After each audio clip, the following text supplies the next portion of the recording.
बेंगलुरु से मंशियात के एक बड़े नेटवर्क के खिलाफ पुलिस की बड़ी कार्रवाई सामने आई है। बेंगलुरु पुलिस ने हालिया बरसों में अहम एंटी नारकोटिक्स कार्रवाइयों में से एक बड़े मंशियात के सिंडिकेट का पर्दाफाश करते हुए 39 अफराद को गिरफ्तार किया है। पुलिस के मुताबिक ये कार्रवाई बेड़ा ब्रो इनिशिएटिव के तहत की गई, जिसे मिशन राइज के एक हिस्से के तौर पर शुरू किया गया था। इस इक़दाम का मकसद बेंगलुरु शहर में सरगर्म मंशियात के नेटवर्क्स के खिलाफ कार्रवाई करना और उनके सप्लाई चेन को तोड़ना है। पुलिस को मौसूल मुअतबर इत्तला की बुनियाद पर शहर के मुख्तलिफ इलाकों में बेवक्त और मरबूत छापामार कार्रवाइयाँ की गयी। इन कार्रवाइयों के दौरान मजमूई तौर पर 39 अफराद को गिरफ्तार किया गया, जिनमें 8 गैर मुल्की, 21 दीगर रियासतों से ताल्लुक़ रखने वाले अफराद और 10 मकामी बाशिंदे शामिल हैं। पुलिस का कहना है कि मुल्जिमान मुबैना तौर पर गैर मुल्की, बैनुल रियासती और मकामी सप्लाई से मंशियात कम कीमत पर हासिल करते थे और उन्हें ज्यादा कीमत पर फरोख्त करते थे। पुलिस के मुताबिक इस नेटवर्क का शिकार कॉलेज के तुलबा और आम लोग थे।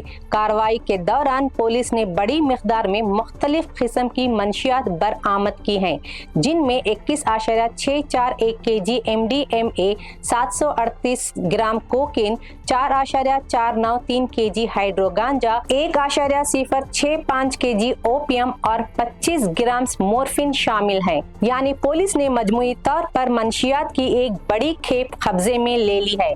मंशियात के अलावा पुलिस ने कार्रवाई के दौरान 17 लाख रुपए नकद, 22 मोबाइल फोन्स और 5 टू व्हीलर्स भी बरामद की हैं। पुलिस के मुताबिक जब्त की गई मंशियात की बुनियादी कीमत तकरीबन 28.07 करोड़ रुपए लगाई गई है, जबकि उनकी स्ट्रीट मार्केट वैल्यू तकरीबन 55.8 करोड़ रुपए बताई गई है। इस कार्रवाई के बाद गिरफ्तार किए गए तमाम 39 मुल्जिमान के खिलाफ NDPS एक्ट यानी narcotic drugs and psychotropic substances act के तहत मुकदमात दर्ज किए गए हैं। अदालत ने उन्हें जुडिशियल कस्टडी में भेज दिया है। बेंगलुरु पुलिस की कार्रवाई अभी खत्म नहीं हुई है।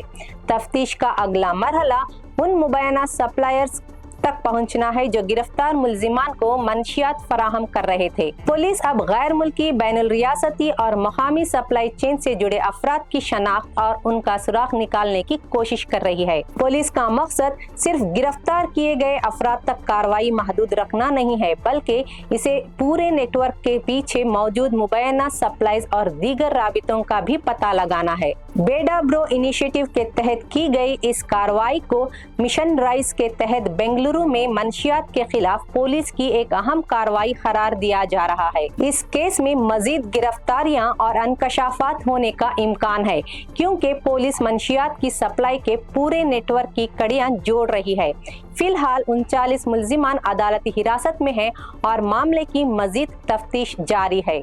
ಕರ್ನಾಟಕ ಪೊಲೀಸ್ ಮಿಷನ್ ರೈಸ್ ಮತ್ತೆ ಕ್ಯಾಂಪೇನ್ ಬೇಡ ಬರೋದು ಇದೆ. ಆ ಅಡಿಯಲ್ಲಿ ಸಾಕಷ್ಟು ಬ್ಯಾಂಗ್ಳೂರ್ ಸಿಟಿ ಪೊಲೀಸ್ ವತಿಯಿಂದ ಡ್ರಗ್ಸ್ ಬಗ್ಗೆ ನಾವು ಬೇರೆ ಬೇರೆ ಕಾರ್ಯಾಚರಣೆ ಮಾಡ್ತಾ ಇದ್ದೀವಿ. ಇದು ನಮ್ಮ ರಾಜ್ಯದಲ್ಲಿ ಮಾತ್ರ ಅಲ್ಲ, ಬೇರೆ ರಾಜ್ಯದಿಂದ ಕೂಡ ಸಾಕಷ್ಟು ರಿಕವರಿ ಆಗಿದೆ. ಇವತ್ತು total 16 units Amruthahalli police station ವ್ಯಾಪ್ತಿಯಲ್ಲಿ ಅಂದಾಜ್ 28 ಕೋಟಿದು, ಗಿರಿನಗರ್ ಅಂದಾಜ್ 10 ಕೋಟಿದು, CCB ಅಂದಾಜ್ 8 ಕೋಟಿ, ಇಂಟರ್ನ್ಯಾಷನಲ್ ಏರ್ಪೋರ್ಟ್ ಅಂದಾಜ್ 3 ಕೋಟಿ, ಯಶವಂತಪುರ 1 ಕೋಟಿ 70 ಲಕ್ಷ, ಯಲಂಕ 1 ಕೋಟಿ 60 ಲಕ್ಷ ಅಂದಾಜ್, ಹೆಬ್ಬಾಲ ಅಂದಾಜ್ 19 ಲಕ್ಷ, ನಂದಿನಿ ಲೇಔಟ್ 30 ಲಕ್ಷ, ಕಾಡುಗುಡಿ 15 ಲಕ್ಷ, ಮಲ್ಲೇಶ್ವರಂ 15 ಲಕ್ಷ, ಗೋವಿಂದಪುರ 11 ಲಕ್ಷ, ಬಾಗಲೂರ್ 2 ಕೇಸ್ ಸೇರಿ 10 ಲಕ್ಷ, ಮಹಾಲಕ್ಷ್ಮಿ ಲೇಔಟ್ 10 ಲಕ್ಷ, ಮಹಾದೇವಪುರ 10 ಲಕ್ಷ, ಬೇಗೂರ್ 10 ಲಕ್ಷ ಮತ್ತು ಕೋತ್ನೂರ್ 7 ಲಕ್ಷ. ಇದು ಎಲ್ಲ ಸೇರಿ ಟೋಟಲ್ ಅಂದಾಜ್ 55 ಕೋಟಿ, ಇದು ಮಾರ್ಕೆಟ್ ವ್ಯಾಲ್ಯೂ 55 ಕೋಟಿ ಬರ್ತಾ ಇದೆ. ಇದರಲ್ಲಿ MDMA, ಕೋಕೇನ್, ಹೈಡ್ರೋ ಗಾಂಜಾ, ಓಪಿಯಂ, ಮಾರ್ಫಿನ್ ಮತ್ತು 17 ಲಕ್ಷ ಕ್ಯಾಶ್ ಕೂಡ ರಿಕವರಿ ಇದೆ. ಅದು ಪ್ರೊಸೀಡ್ಸ್ ಆಫ್ ದಿ ಕ್ರೈಮ್. ಅಲ್ಲಿಂದ ನಮ್ಮ ಒಬ್ಬ ಪೆಡ್ಲರ್ ಕಡೆಯಿಂದ ರಿಕವರಿ ಇದೆ. ಅಕೌಂಟ್ ಅಲ್ಲಿ ಅವರು ಹೋಗಿತ್ತು. ಆ ನಾವು ಸೀಸ್ ಮಾಡಿದ್ದೀವಿ, ಮತ್ತೆ ಕೆಲವು ಮೊಬೈಲ್ ಫೋನ್ಸ್ ಮತ್ತೆ ವೆಹಿಕಲ್ಸ್. ಎಲ್ಲ ಇದರಲ್ಲಿ ಫಾರಿನರ್ಸ್ 8 ಜನ, ಬೇರೆ ರಾಜ್ಯದವರು 21 ಜನ, ಮತ್ತೆ ನಮ್ಮ ಕರ್ನಾಟಕದವರು 10 ಜನ, ಎಲ್ಲ ಸೇರಿ 39 ಜನ ಅರೆಸ್ಟ್ ಮಾಡಿದ್ದೀವಿ. ಇದು ಸಿಟಿ ವ್ಯಾಪ್ತಿಯಲ್ಲಿ ಕಳೆದ 10-15 ದಿವಸದಿಂದ ಕಂಟಿನ್ಯೂಸ್ ರೇಡ್ಸ್ ನಡೀತಾ ಇದೆ.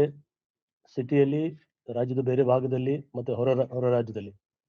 ಅಲ್ಲಿಂದ ನಮ್ಮ ಪೊಲೀಸ್ ಅವ್ರು ಬಹಳ ಒಳ್ಳೆ ಕೆಲಸ ಮಾಡಿ ಇಷ್ಟು ಜನಕ್ಕೆ ಅರೆಸ್ಟ್ ಮಾಡಿದ್ದಾರೆ. ಮತ್ತೆ ಇಷ್ಟು ಕ್ವಾಂಟಿಟಿ ಒಂದು ದಾಖಲಾತಿ ಇದು ಸೀಸ್ ಆಗಿದೆ.